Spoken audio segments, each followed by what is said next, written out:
Assalamualaikum dan salam sejahtera. Saya Nur Alis binti Kamarudin, wakil dari kumpulan 2. Tajuk pemilihan kerja lapangan kami ialah pengurusan bilik darjah.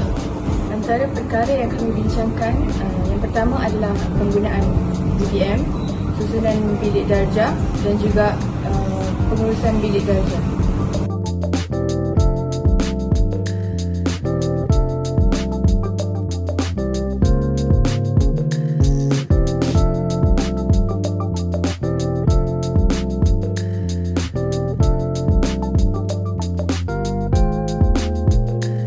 Assalamualaikum dan salam sejahtera. Kami dari kumpulan 2 telah sampai ke SMK Siem River untuk menjalankan kajian lapangan subjek Sosiologi Pendidikan.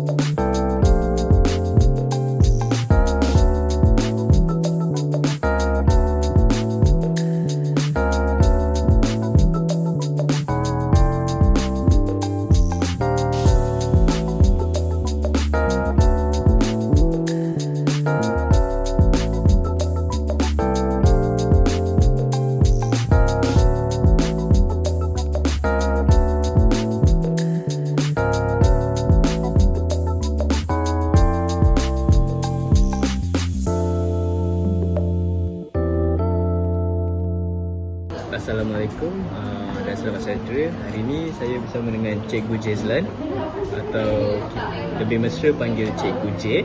Apakah cabaran utama yang dihadapi oleh guru dalam menguruskan bilik darjah semasa sesi PDP berlangsung?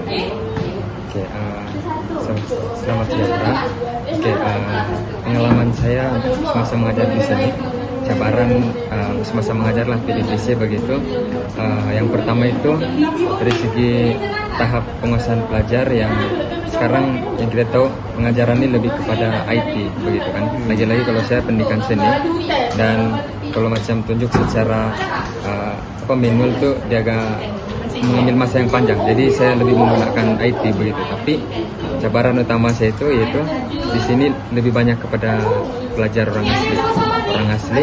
Jadi dia macam mereka kurang menguasai macam mana menggunakan IT tersebut ataupun orang ada yang pelajar tidak mempunyai telepon begitu. Kadang-kadang ada maklumat yang saya akan sampaikan di dalam grup begitu.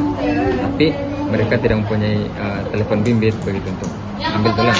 Cabaran yang seterusnya pula yaitu ada pelajar yang tidak berapa pandai membaca begitu. Tidak pandai membaca sebab orang ini mungkin disebabkan COVID begitu. Saya dah bertanya juga dengan beberapa guru begitu, orang kurang membaca begitu, tidak pandai membaca, dan bila suruh membaca yang kita sudah paparkan, yang kita sudah ringkaskan, yang guru sudah ringkaskan,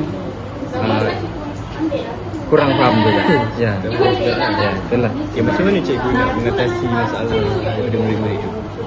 Cara cikgu mengatasi kalau yang kurang pandai membaca tu, setiap kali masuk kelas dia akan bahan mengajar cikgu yang utama itu buku teks. Bila guna IT pun diorang susah menguasai. Jadi utama itu buku teks tu, dan cikgu akan suruh mulakan utama itu dengan membaca dahulu, kemudian baru kami explore apa yang kami perlu buat begitu. Itulah, dan syukur mereka dapat adapt dengan sedikit lah begitu, sedikit walaupun masih ada sedikit lagi yang perlu diselesaikan begitu lah. Ya, bahan utama itu buku teks. Okey cikgu, saya akan tanya soalan kedua.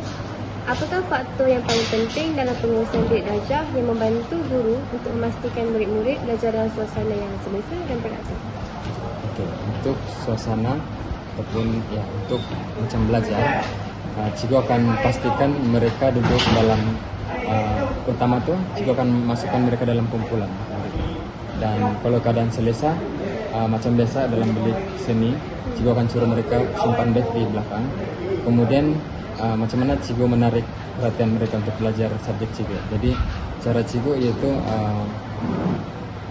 mereka lagi suka kalau kita bagi hadiah begitu. Jadi bila cikgu suruh mereka membentang yang terbaik begitu, cikgu akan bagi hadiah.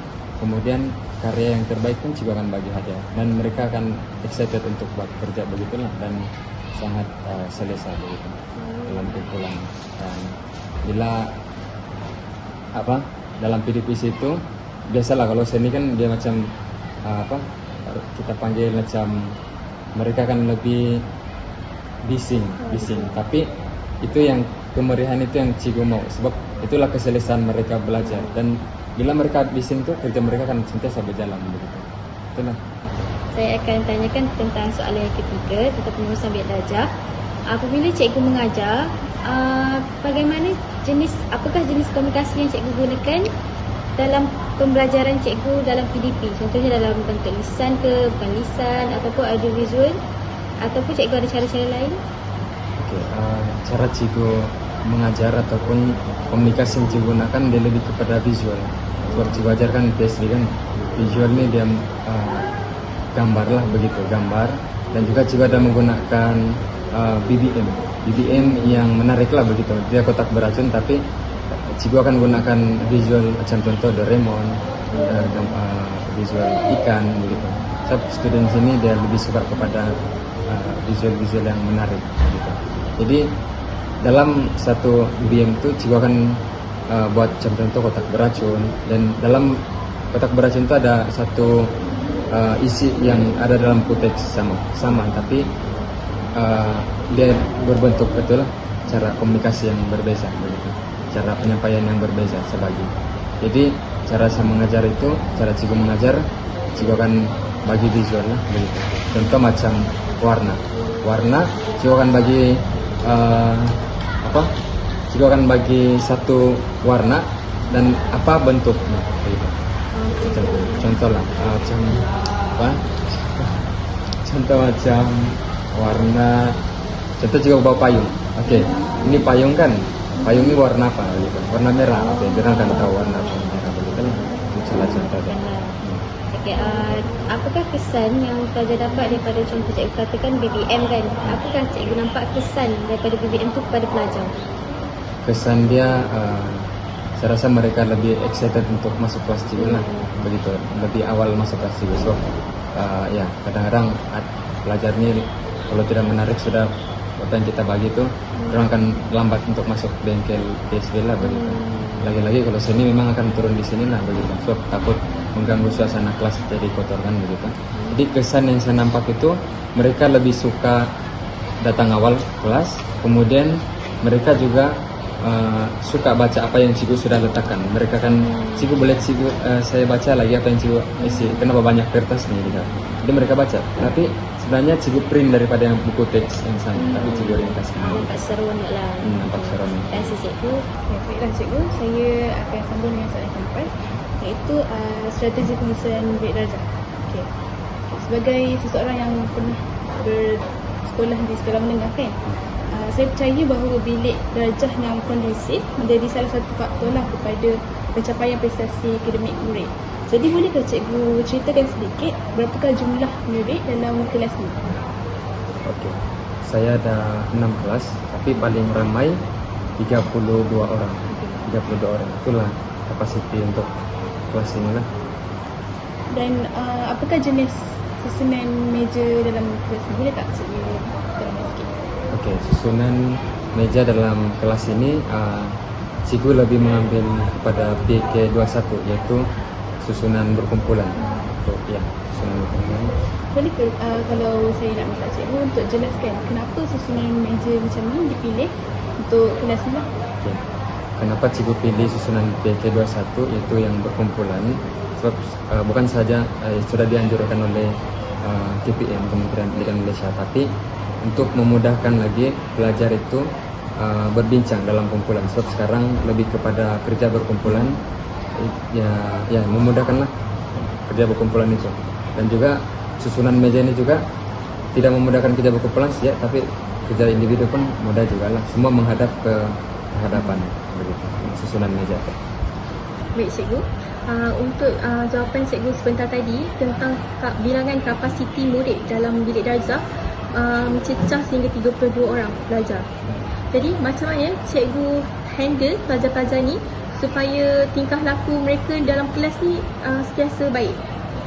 Okey, cara cikgu handle untuk semua pelajar cikgu yang ambil kos cikgu, cara cikgu yang pertama semasa mereka masuk tu, cikgu akan mulakan mereka dengan doa lah. Ketua kelas mereka akan pimpin doa.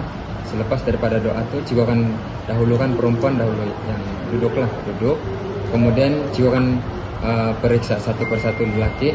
Mereka akan perlu tuck-in baju begitu.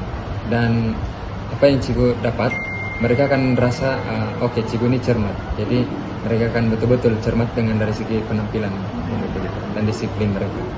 Kemudian selepas dari itu, cikgu akan ambil satu murid yang orang bilang yang macam nakal dalam kelas tu, nakal. Jadi cikgu akan ambil dia untuk pengaruh kawan-kawan dia. Sebab pengaruh dia sangat kuat untuk semua kawan-kawan dia. Bila dia sudah tidur, kawan-kawan dia akan ikut. Kenapa cikgu tidak marah dia begitu? Jadi cikgu akan ambil dia untuk buat kerja. Cikgu akan push dia.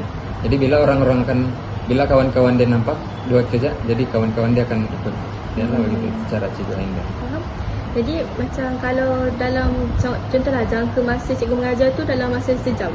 Jadi selepas 30 minit, adakah tingkah laku pelajar tu masih baik ataupun sudah terganggu? Okey, untuk dari segi tingkah laku, mungkin kalau dari segi bising tu mungkin biasa sudah.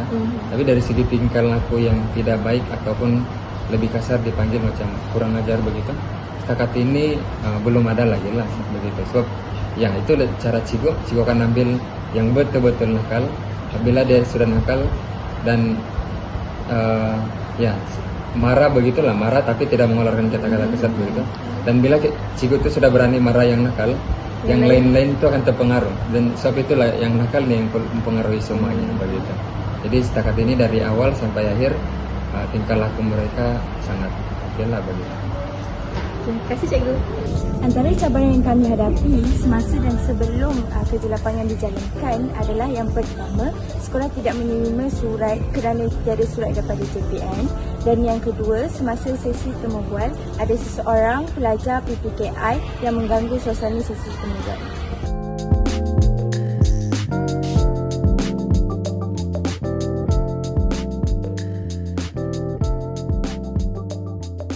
Jadi kesimpulannya adalah pengurusan bilik darjah memainkan peranan yang sangat penting dalam membantu mewujudkan fokus dan suasana yang menarik untuk pelajar-pelajar. Oleh itu, guru perlu sentiasa merancang aturan susunan kelas dan penggunaan BBM di dalam kelas untuk meningkatkan fokus seorang pelajar. Dan itu sahaja daripada kumpulan kami. Sekian, terima kasih.